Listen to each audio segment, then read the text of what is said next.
My name is Katie Chopa, and I am the Interim Executive Director of the Santa Barbara Foundation. And I want to let you know that we do have Spanish translation available. And so I'm going to ask Paula to come join me now to share how you can access that translation equipment. Buenos días, esta presentación va a contar con interpretación al español. Si desean escucharlo en español, por favor, pídanos los equipos que están al fondo, en la mesa del fondo. Muchísimas gracias.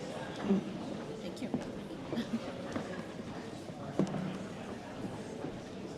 Okay, so the translation is in the back corner if anyone needs that. Thank you. I also want to remind all of you that we are taking questions for Superintendent Maldonado and the panel. When you were checking in, there was a QR code outside that you could access that will bring you to a Google form. And there are also, we have paper out there the old-fashioned way for folks. But please note that we are cutting off the question submittals by when Dr. Maldonado begins her presentation. So if you have any questions, I suggest that you submit them right now while I'm speaking. So we have them. I would like to start this morning by thanking our generous event sponsors. We are very grateful for your support and investment in public education.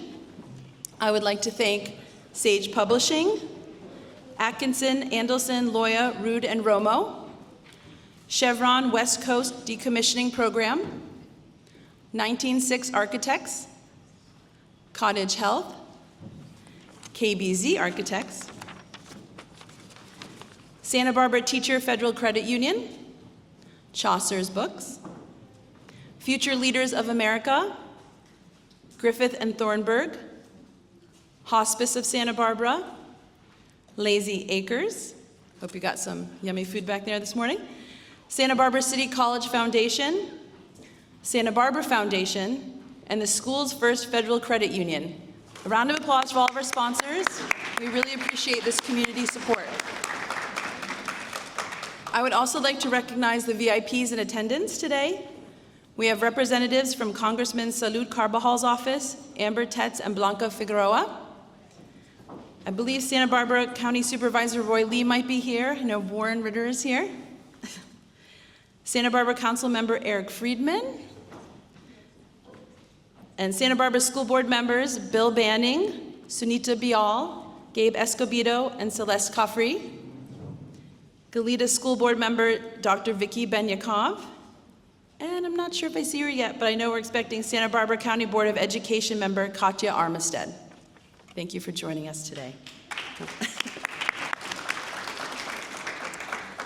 Since 1985, Santa Barbara Education Foundation has championed public education in Santa Barbara, providing vital support and resources to ensure students all thrive.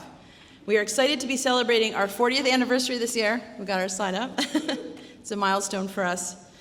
Our mission is to provide and support programs that enrich the academic, artistic, and personal development of all students in the Santa Barbara Unified School District.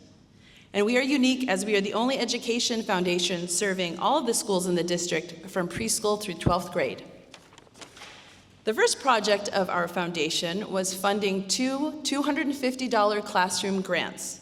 And now, 40 years later, we are about to award our highest amount of teacher grants ever, $225,000, to fund innovator educator projects. Yeah. We're really happy about that.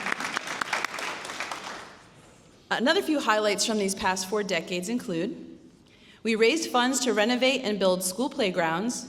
We stepped in to support music teachers and music education programs when funding was cut. We became a fiscal sponsor model to incubate and empower mission-aligned programs to grow and succeed, and we developed a student grants program to inspire and engage our high school students.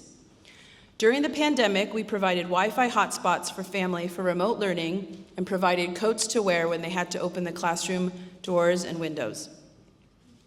SBEF also has a long-standing commitment to literacy, and I am pleased to announce our newest literacy initiative, Readers Are Leaders, a new program in partnership between our foundation, Partners in Education, and the Santa Barbara Unified School District.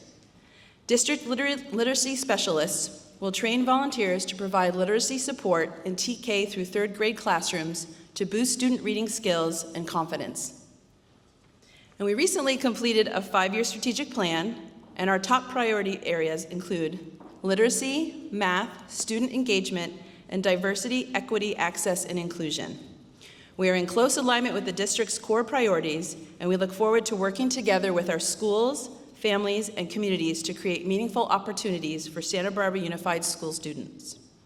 Also, we have our brochures of our strategic plan outside there next to the check-in table, an overview, and you can find more information on our website.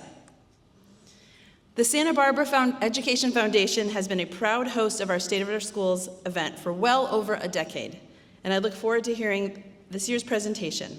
Now please help me in welcoming Superintendent Dr. Hilda Maldonado.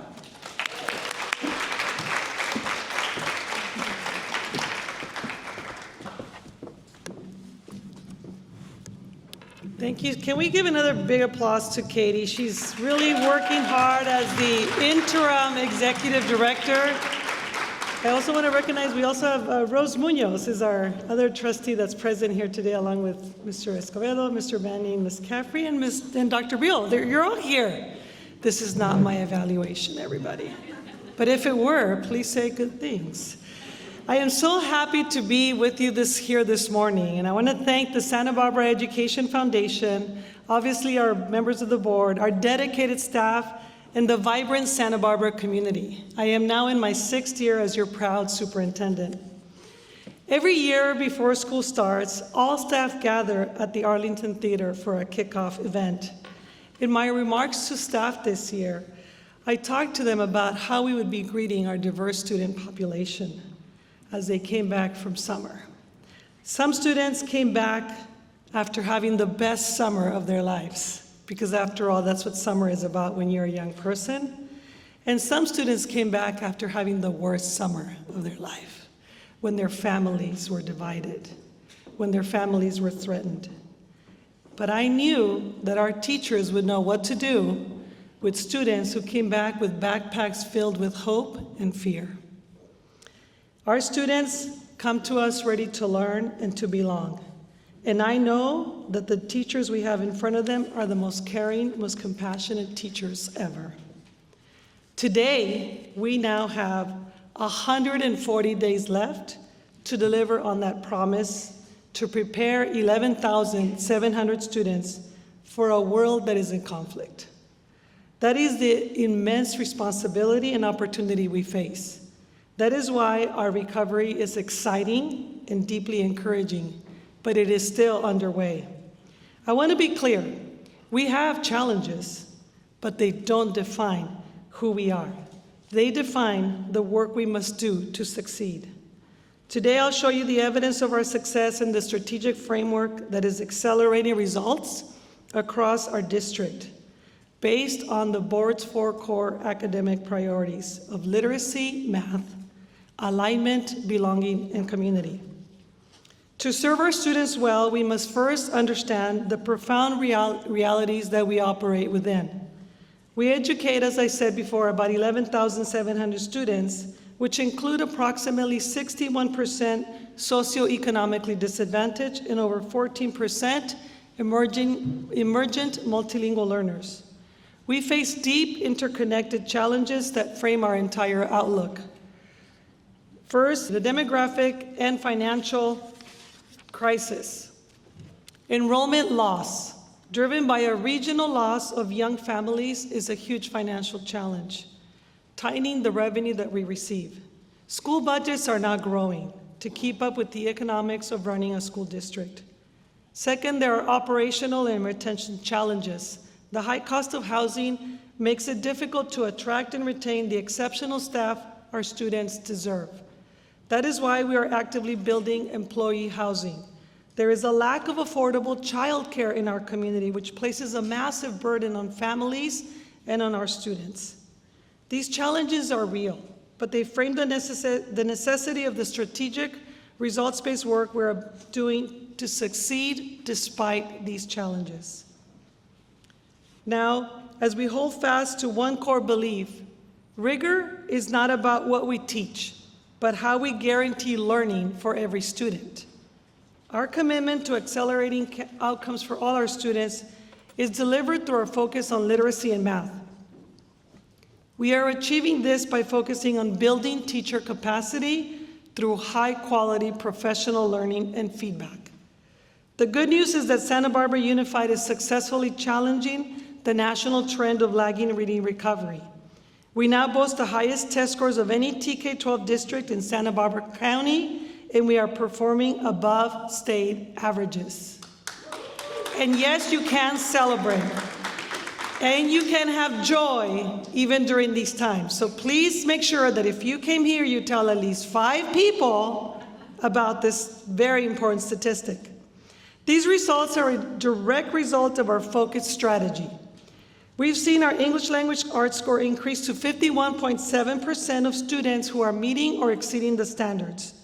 This is a direct result of professional learning, which includes Orrin Gillingham and letters training, which is expanding in the next coming years by starting our own trainer of trainer program so that we don't have to rely on outside trainers to do the work for us, along with the adoption of high-quality instructional materials.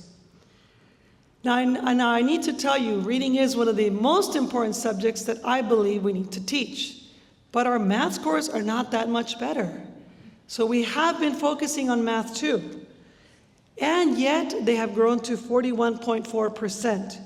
We've shifted professional development toward conceptual understanding and small group instruction within classrooms, which allow us to provide targeted teaching to students at different levels. Yes, you can clap for math too. I know you guys care about math. It's really an important topic. This progress is the result of a coordinated system designed to address the lack of alignment for our most vulnerable students and to close that persistent gap. We use our multi-tiered systems of support as the essential structure that guarantees our academic promise by ensuring alignment of academics, assessment, and achievement. It is a 3-part rigorous process that ensures success. We are now using universal screeners, which were added by the State Department, and we selected M-Class. 3 times a year, we will be testing our K-2 students to proactively identify students needing reading support, a critical preventative measure. There are, of course, classroom tests, but this approach will allow us to compare across schools, across grades, and across teacher classrooms. We are also using tiered interventions. We are using evidence-based interventions that help students who aren't meeting the curriculum when it is first delivered, which we call Tier 1. We move those students into Tier 2 as needed, and for those who are really not getting it, we're moving them to Tier 3. This is how La Cumbre was able to achieve an incredible 13% jump in 8th grade math. This success is visible across our whole district. Let's give it up for La Cumbre, everybody. That was not easy. You're gonna get to meet the principal in a little bit. We are also using data-driven decision-making approaches. Our MTSS teams meet bi-weekly to review data and adjust their classroom support. The core of our accountability is this: the failure to learn is an intervention failure, not a student failure. This rigor ensures equitable outcomes, improves achievement. Now, we have to talk about academics, but they have to be built up with character. We cannot only focus on academics with figuring out why are we creating educated people. Are they graduating from our district with a humanistic perspective? Are they graduating as more caring and compassionate people? Or are they graduating with only academic knowledge that maybe doesn't lead to the best decisions for the whole of humanity? So our whole child and integrated wellness approach means that we focus on delivering on belonging and community by creating the safety and support necessary for learning to happen for all 11,700 students. This commitment is realized through our culture of care approach and our integrated wellness. Our staff understands that the critical responsibilities are that we are acting in place of parents when the children are with us. It means that we respond to safety incidents by using established protocols across our county in partnership with the Police Department, the Sheriff's Department, and the County Office of Education, known as the Standard Response Protocols. We are also integrating social emotional learning competencies in everyday interactions to help students practice self-awareness, relationship building skills, and responsible decision-making. We want to make sure that children know and can identify trusted adults in every classroom. We also have been working on developing a more system-responsive mental health care approach, which means care on every campus. We acknowledge that life is happening for students at rates that at times can be unmanageable. Our commitment is to supporting the whole child by creating environments where students have access to mental health services. Our culture of care is backed by Mental Health Continuum, a comprehensive system designed to deliver support directly on campus, increasing access and reducing barriers to care.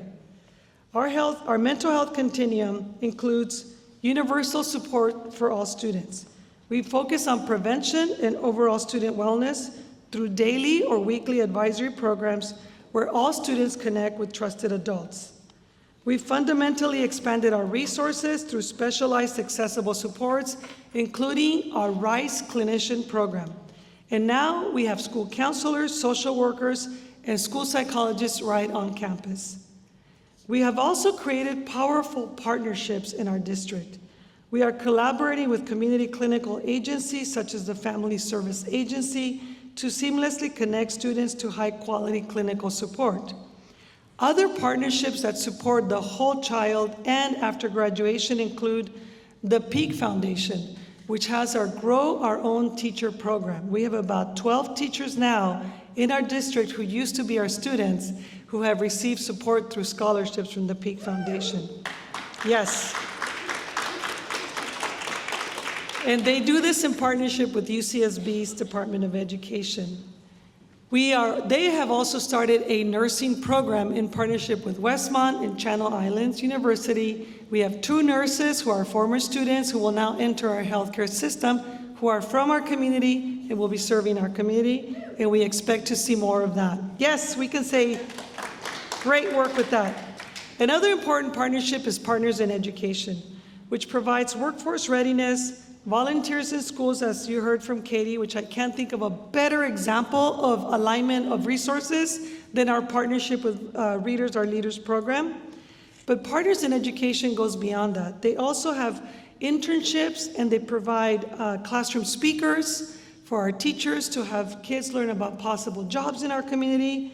And we're also partnering with local businesses to have some paid internships so that students who are ready to enter the workforce while they get their college education can begin to see what that's like and figure out where are they going to land. As many of you may know, raise your hand if you're still in the same career you dreamed of when you were 10 years old. Only Dr. Sunita Beal and 2 other people. And we thank you for that, Dr. Beal, because we need you. Most of us change our mind quite a bit of times, and having internships really allows children to explore different ways of being. Now, these statistics are powerful, but the real impact of our system is seen in the life of a single student.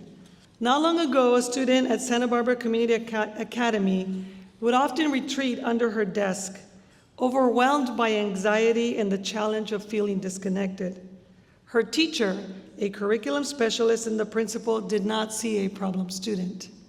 They saw a child who needed the full support of our integrated core priorities.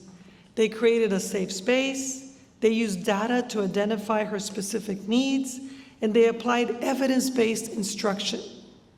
Today, thanks to the unwavering integrated support, that student is no longer under the table. She is sitting at the table. In fact, she is now writing books, fully engaged, articulating complex thoughts, and demonstrating self-efficacy.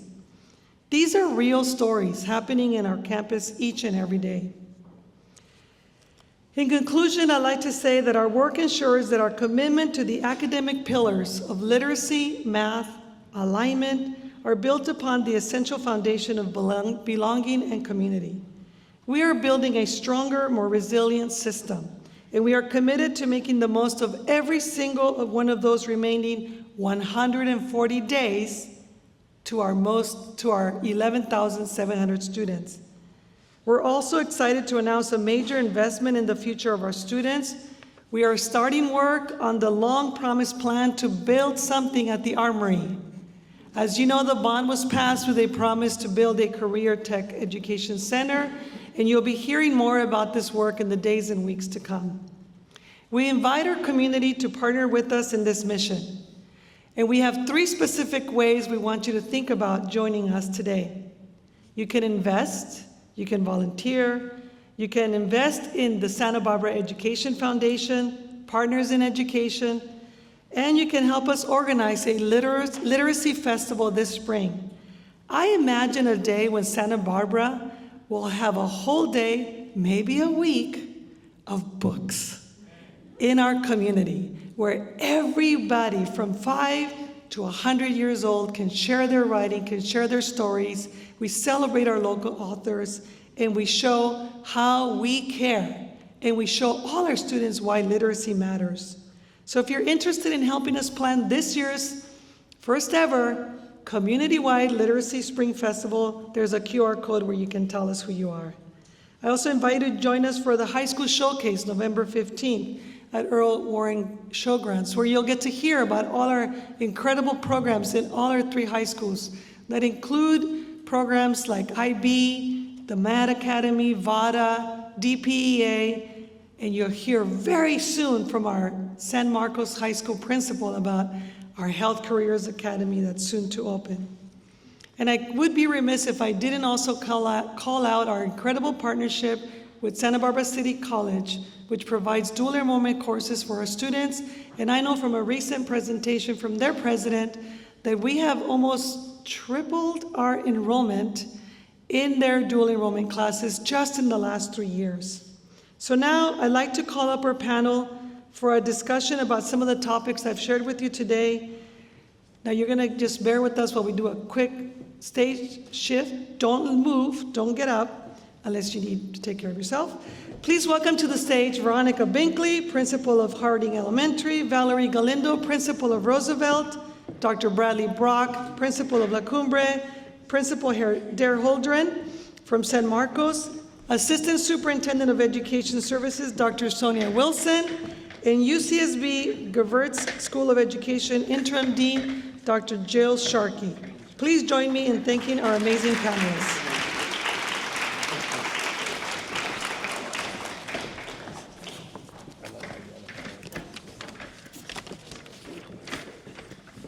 And we have water here if you guys need.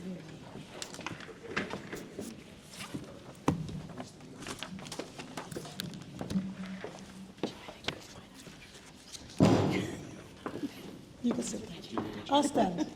Actually, I'll stand here. This is my Oprah moment, everybody. I've lived for this moment. Look under your chair. All right. I'm going to start with our principals, and I'm going to start with Ms. Binkley. You have a mic, right? Your school had amazing growth this year. You're almost at Franklin Elementary, and you'll probably surpass them soon. Casey Kilgore's doing great. It's not a competition because we want everybody to succeed. But I really would like for you to tell us, how did you and your staff achieve these results? Okay, thank you. Thank you for that. Yeah, we're really proud of everything that we've accomplished, and I think what I'm going to touch really briefly on is teamwork, diagnostics, and support. Teamwork is really the thing that weaves through everything we do, from the district to the schools to our partnerships.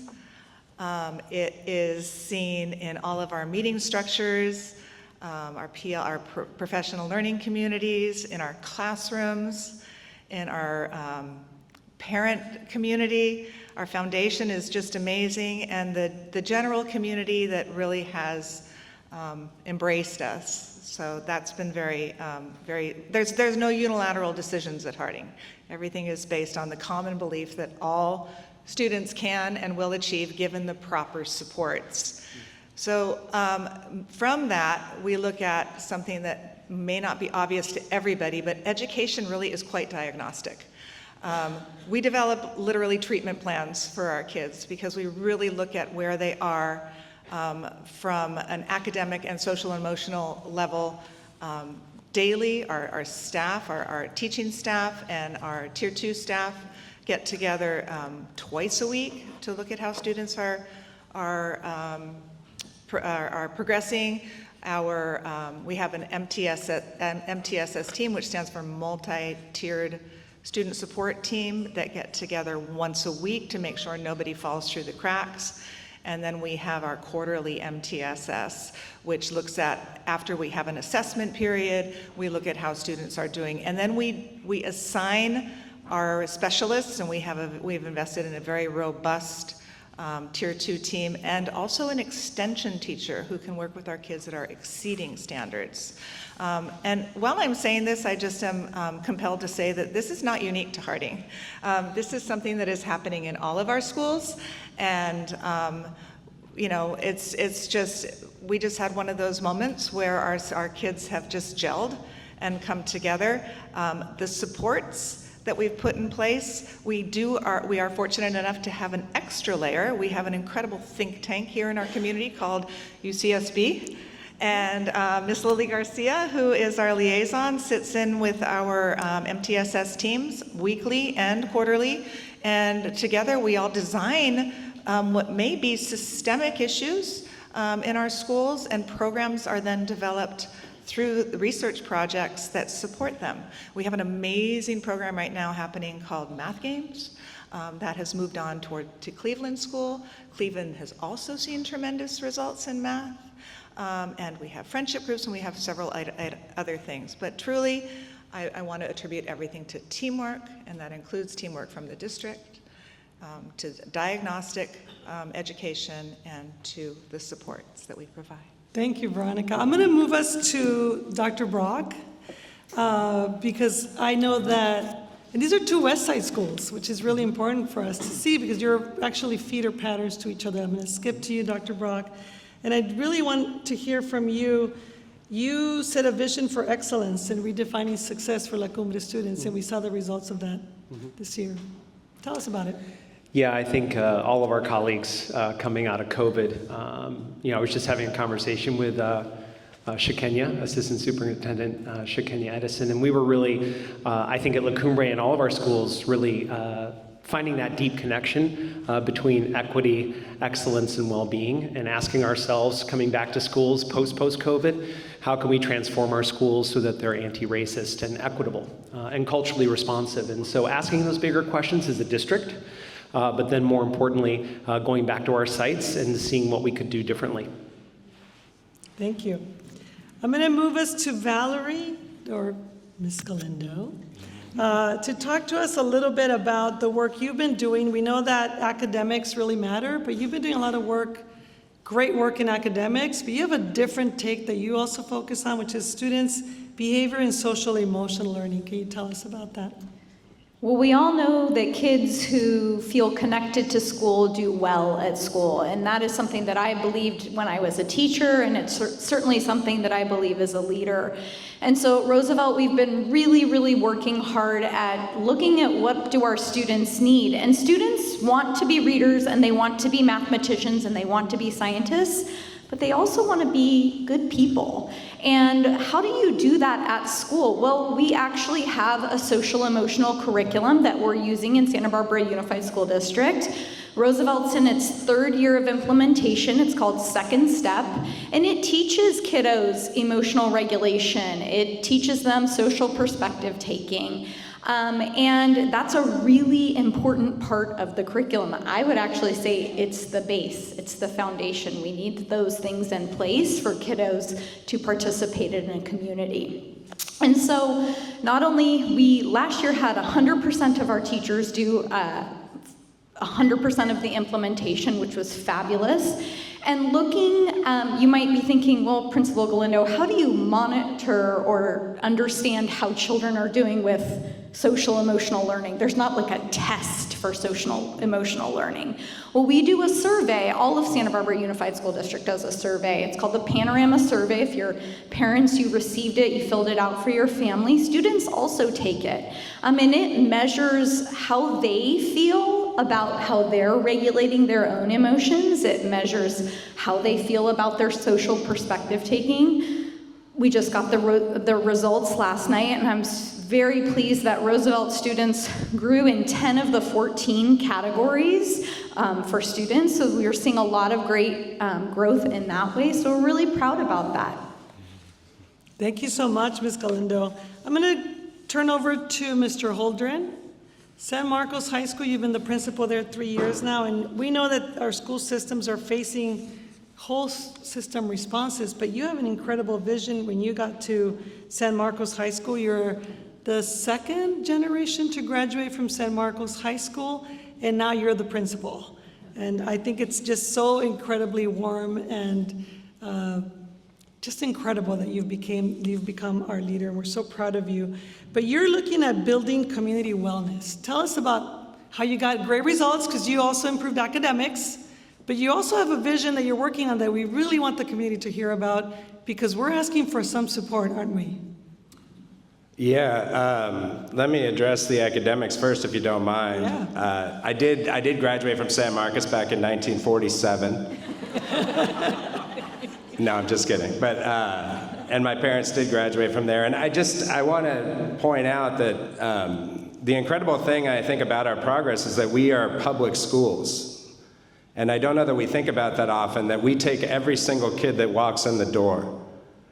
And I am incredibly proud to be a part of that tradition in our society and in our country. And I love the work that everybody is doing. I would say for us, and we've had significant growth over the past 4 years with our math and our English, the main factor really is the teachers. So I can have a small part in that as the administrator with alignment and making sure we're working together and collaborating, and that's important. But the teachers working each and every day with these students that are coming with a wide variety of skill levels is really what is driving all of this growth. So let's give it up for the teachers. Yeah, absolutely. They're teaching today, so. And similar to what Valerie said about Panorama, we're experiencing lots of growth ourselves. We went up in 11 of the 14 areas. We're in the 90th percentile for schools similar to us as far as culture. We are in the 80th percentile for school safety for similar schools to us. Our teachers recognize that we have a positive school culture. We're in the 80th percentile for teachers identifying a positive culture. And all of these things, I think, work together to help improve our school and all of our schools. As far as the Building Community Wellness Project, it's pretty amazing. It's a two-part project. Number one, we are re-envisioning our wellness center as the hub of mental, social, physical health. So we're going to redo that whole building, and we're then going to attach it to our program, the Health Careers Academy. And what we're going to do is we're going to build a mini campus for our Health Careers Academy so that we can expand that academy. For 20 years now, the Health Careers Academy has been producing healthcare workers for our community, but we know there's a need for many, many more health career workers out there. We've been in discussions with many people. We've had listening sessions led by Dr. Maldonado herself, which we really appreciate. And what we are doing is we are implementing a new curriculum. It's a hands-on, it's an experiential curriculum called Project Lead the Way, that we're going to have a 4-year program in biomedical sciences, which is the biggest word I'm going to use today, I promise. It's going to transform our academy, which we are expanding to 9th grade starting next year. And as part of this project, it's a $10.5 million project. The district has dedicated $5.5 million in bond money to that. We've raised already another $2+ million. And in the next month or so, I expect to announce some bigger donations as well. We're working with community partners. But we're already being supported by Cottage Health, by the Bauer Foundation. We've got our Methuen Foundation folks here who gave them $1.5 million to that project. I really appreciate the John C. Methuen Foundation. And we're just announcing now, we have a cool partnership with Westmont College.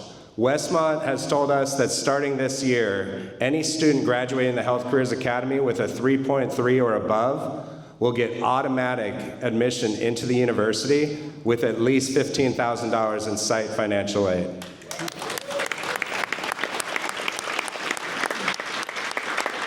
And that is all inspired by the great work that we're doing, and I barely even should say we, because there's so many people that we're relying on, and it's this community we're building that's making it happen. Thank you, Mr. Holdren. I'm going to turn to our Assistant Superintendent of Education Services, Dr. Wilson. I'm going to ask you to talk about this work through the lens of how we think about the work from a systems level, and really how that work is expected to reach the child at the classroom level, so that for people who are not working at systems work the way that we do can understand how we've created alignment amongst ourselves. If you notice, everyone, the principals that are up here also recognize that all of our principals are one big team. So this is what Santa Barbara Unified looks like. One K-12 system that really takes care of all children from 5 years old to 18 years old. And some of that work requires some coordination and support. Yes, great. Thank you, Dr. Maldonado.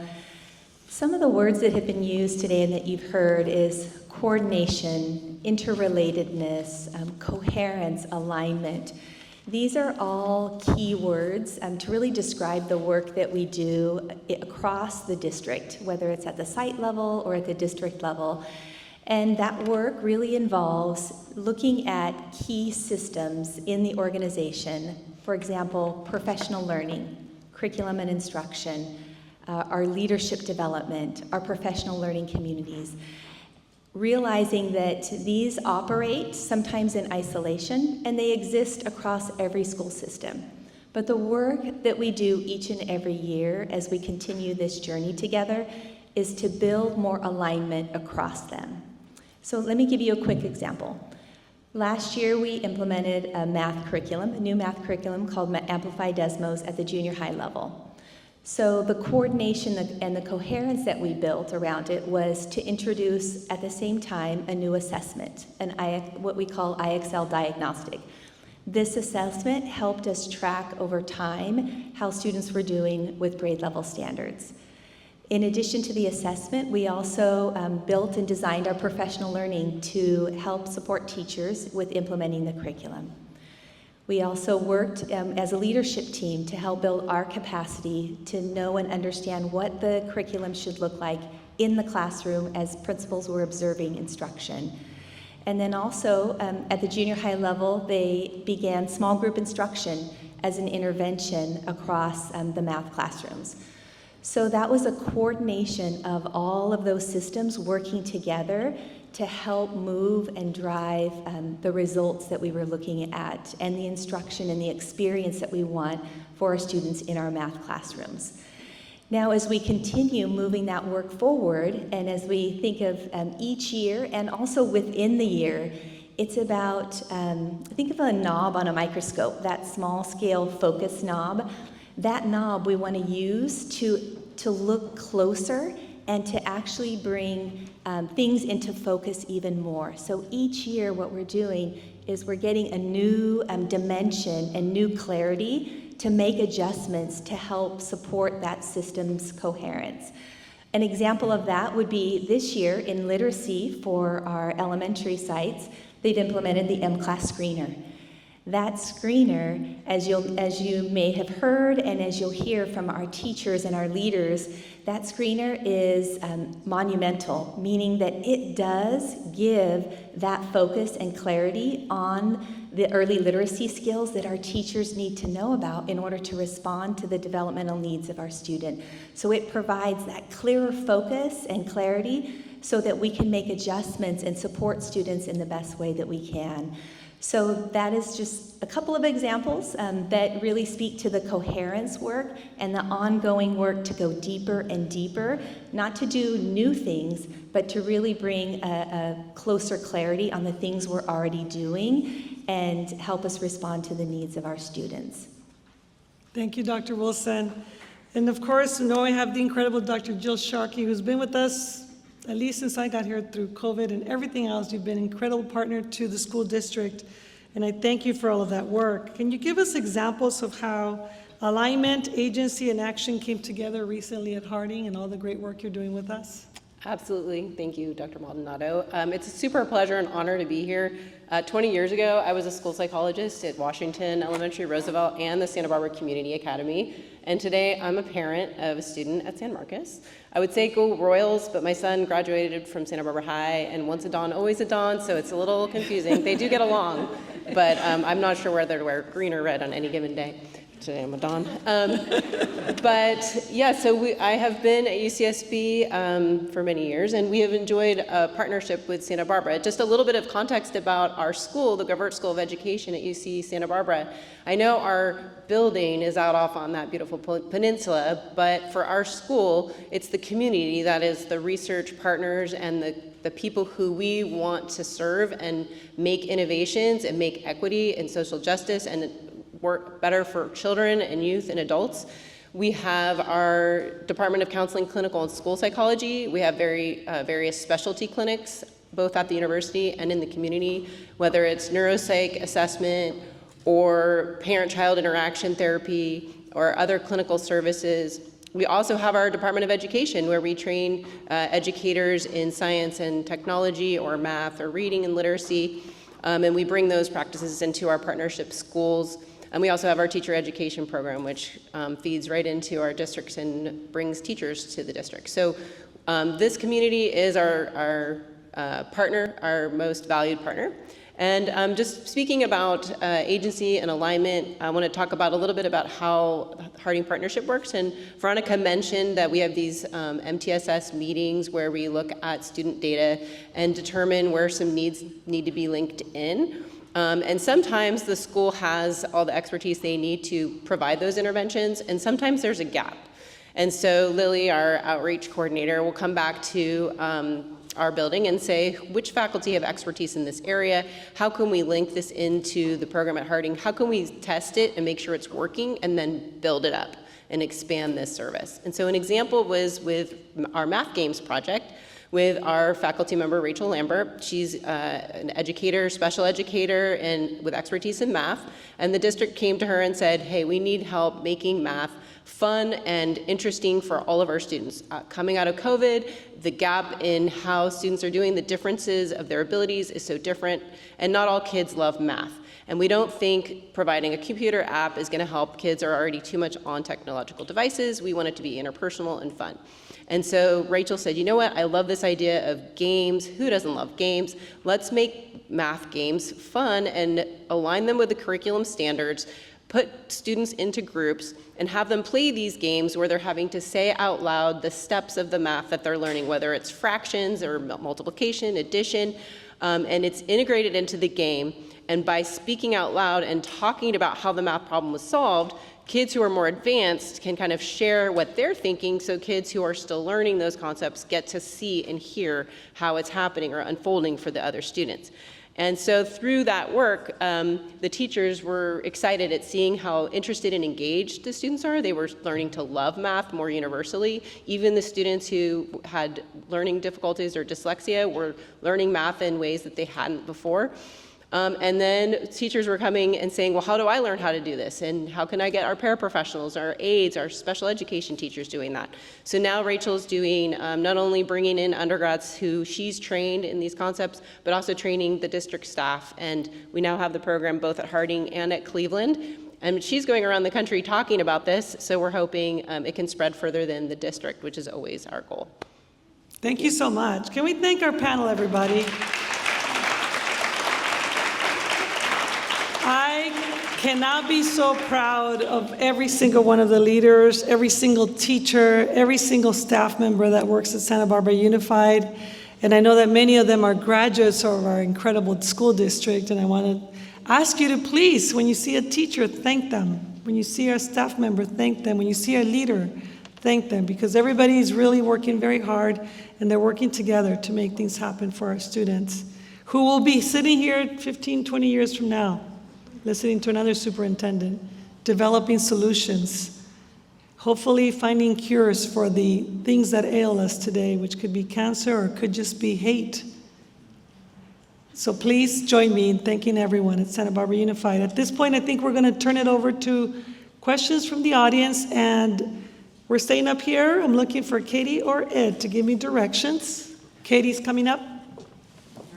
There you go. Right, I just want to make one correction. I think you said the Academy Showcase was November 15th. It's actually November 5th. Thank you. Okay. Yes. One of my favorite events, so you got to check it out. Okay, thank you so much for submitting. Yeah, let's switcheroo. Submitting questions. We had two that were very similar, so we blended this one. With so much research supporting outdoor learning to improve STEAM student performance, how do you hope to implement those experiences for our children? Sure. With so much research supporting outdoor learning to improve STEAM student performance, how do you hope to implement those experiences for children? Great question. This was something that was really important to us about 5 years ago, and I talked a little bit about teamwork, and this did involve a huge team.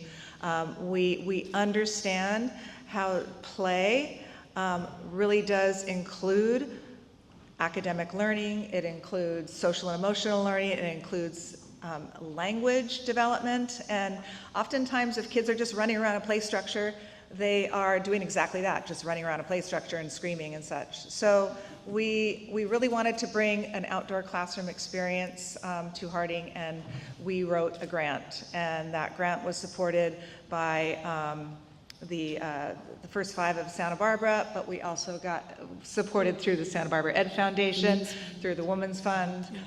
There were various other grants that had to be put together to build an amazing outdoor education space at Harding School, where I have watched students actually change in their interaction in the outdoors, in nature. So students would run into the playground years ago before we had this space, and they would literally just scream and chase each other. Now, they still run in screaming because they're very excited, but they dissipate. It's very interesting. They go into their little areas and they begin doing what they want to do. They take things out of cabinets. They might bring out little microscopes. They could be searching for pollinators. They might be grabbing some water cans to water some plants. And throughout the whole time, they are talking to each other and they are helping each other, and teachers will bring out things to support their learning from in the classroom. So this is not only for our littles. We do have it on our, what we call the little side of campus,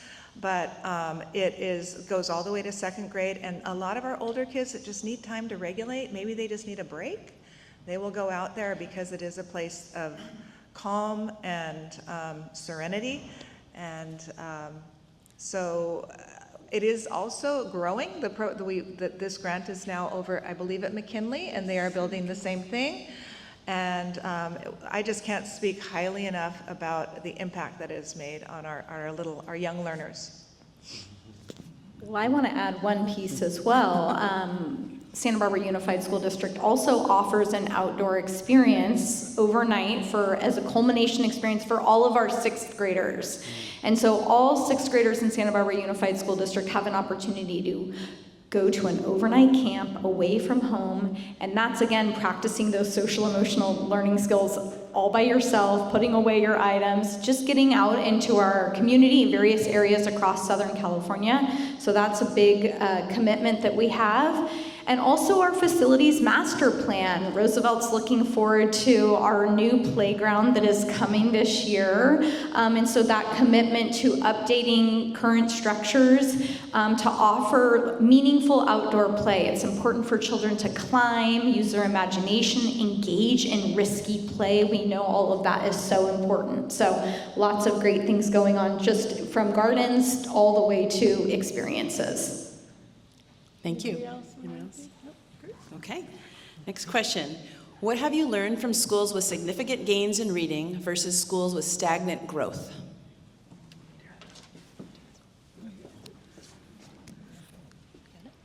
I think the question is a little bit about what we just talked about. Aligning our practices, collaborating as a professional learning community where we share our resources with each other. And I'm proud to say we have not had stagnant growth, or we're not having stagnant schools anymore. We actually have all our schools with having incredible gains. Some are going faster than others, but we're definitely constantly sharing practices. We are engaged in a partnership with the Annie Casey Foundation, and we've been training all our leaders, all our principals, our managers, both sides of the house on something called results-based leadership work, where we go through an equitable results sequence approach and look at the factors that impact change. We look at things that we believe are going to make gains. We go through a small test of change, and they do it in teams of elementary principals together, junior high school principals together, high school principals together, and that's how we're beginning to share all the great work so that everybody's growing together, and we're starting to see that. Wonderful. Did you want to add something? Yeah. I'll just add to that a little bit in terms of leadership development overall. So we have been focused on the results-based leadership work, and that has helped leaders develop really this instructional leadership approach, or continue to enhance that, so that our leaders and ourselves, we're all looking at how are we going to support teachers and the sites in terms of supporting high-quality instruction in the classroom. Now, that's messy work. It's not easy, it's complex, it's not linear, and it requires brave and courageous leadership. So part of that involves how do we hold accountability? And have learned that through the results-based leadership work, but also we know it as leaders and are just developing and continuing to develop that almost muscle of our leadership. So how do we hold accountability while at the same time support? So there's these two kind of balancing act dimensions of leadership that are happening. We want to support, and at the same time, we want to hold high standards and accountability to move those results forward. It also requires knowing and understanding ourselves as leaders. And I know there's been a lot of discussion just about emotional regulation for students, but it also, as leaders, requires us to be emotionally regulated, and there's times when we're not. We're human. There's a lot of stress that's happening at the school sites and in the classrooms, and we have natural, normal human stress response. And so it's learning that part of ourselves as leaders so that we know how to move through our stress response, help each other and support, and help carry those burdens and help each other just move through any challenges. You've heard a lot about the teamwork that it takes to do that. And then also how to care for ourselves, both within the school environment and outside of the school environment, so that we can be the healthiest and strongest to support those results in the classroom. And I think part of what you're also hearing that I know Mr. Holdren said, it's really about the teachers. And I would say, and it's about our leaders, because our leaders are brave, courageous, they're continuing to develop and build coherence across each other and the sites so we can share that work together and support each other and really achieve those high results across the system. Reminds me of the African proverb, if you want to go fast, go alone. If you want to go far, go together. This question kind of connects back to talking about the reading scores, but can you walk us through the district's current literacy initiatives? Yes, they were in my speech. I'll bring them up again. We have instructional coaches at every elementary school.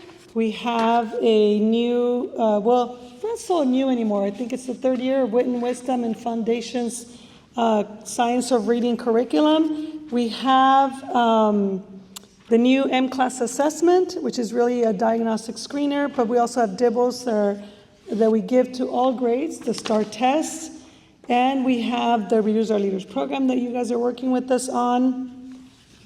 I believe, professional learning. We really are working on high quality professional learning for teachers.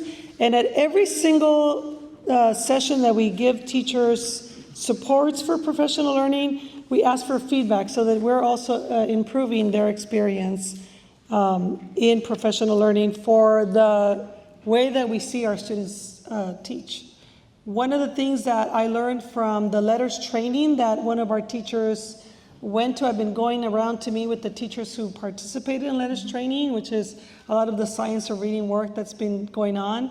And this is my 36th year in education. The teacher that I talked to looked like she was close to my age, which means we didn't have the benefit of the brain science back then. And when she and I spoke, we commiserated on understanding the same concepts about phonics and phonemic awareness and how kids learn letters and blend words to make meaning. Because at the end of the day, it's all about comprehension. We can't do any of this just to be basically creating word callers. That's not reading. Everybody knows that. Just reading the words on a page is not reading. It's understanding, making meaning, reflecting, and writing on what you read about. That's truly reading. And so the thing that she shared about me was the difference for her as a very experienced, very successful teacher was that she understood what was happening in the brain of the student when she was delivering instruction. And that's what I mean when I talk about we're not just focusing on teaching, we're focusing on learning. And how do we know that it's happening, and can we point to it? Can we show evidence of understanding in ways using math language to explain the thinking that's happening in the child's brain is all the ways that we're looking at things differently. And that's a core premise of our initiatives. Thank you. Now, how about Mrs. Did you touch upon the cell phone policy? And the I didn't, but I can. Okay. Put your screens down and start reading Yes. books. That's pretty much the... So the question was, explain the rationale behind the cell phone off and away policy and what you are seeing in terms of implementation and impact. So what we're seeing, and I see our two amazing junior high school principals, Miss Clancy Chumerit and Miss Jennifer Foster here from La Colina and Goleta Valley Junior High. We've always had a cell phone policy, or at least we have had for 4 years now, off and away during learning zone time, which means they could use it at lunchtime or other periods. What we did this year is we're expanding that to off and away all day. We're finding that some students really need more help with self-regulation, so we're introducing pouches at two of these schools where it basically blocks the signal to the cell phone. And when I say cell phone, I mean watches, headphones, cell phones. It's all considered one unit of interruption. We know there are many terrible things that can happen with technology for our schools, for our students, which is the rationale behind social media, cyberbullying, really distractions. They're exposed to things you would never, ever allow your kids to experience. When you hand a student that's under 16, 17 years old, that doesn't have the maturity to know and self-regulate, you're basically opening the door to your house and allowing anybody that can come into your home to come in. I just want parents to really think about that for a moment. It really, literally is like opening your house when you hand a student a cell phone with internet access. So we really want parents to not do that. But we know parents also rely on cell phones. We're in a very modern society where it's important for people to have access to information to their children. It makes people feel better. But we want them to really wait until they're much older. So that's really both of the reasons why we want to limit access to technology. We do have iPads. We regulate some of the things that kids can see, obviously, as a school system. We have to. I think the most important thing is we want kids to connect back together. We want kids to socialize, to learn relationship building, relationship making. We're really working towards creating amazing humans. Great, yes, I agree. Okay, we have our final question. It's kind of a visionary question. Where do you see the district in the next 5 years, and 5 years from now, I should say? To continue to be the leading district that we are. I think that we have research partners. We have Santa Barbara City College who helps us with workforce development. I think we can be a model district for what it means to not only work internally as a team, but work with our community to create the place that we love, that we live in, but also creates people that are going out into the world and just creating better lives for everyone. Thank you. Thank you. Thank you, everyone. It's so valuable hearing from our principals and partners. Thank you.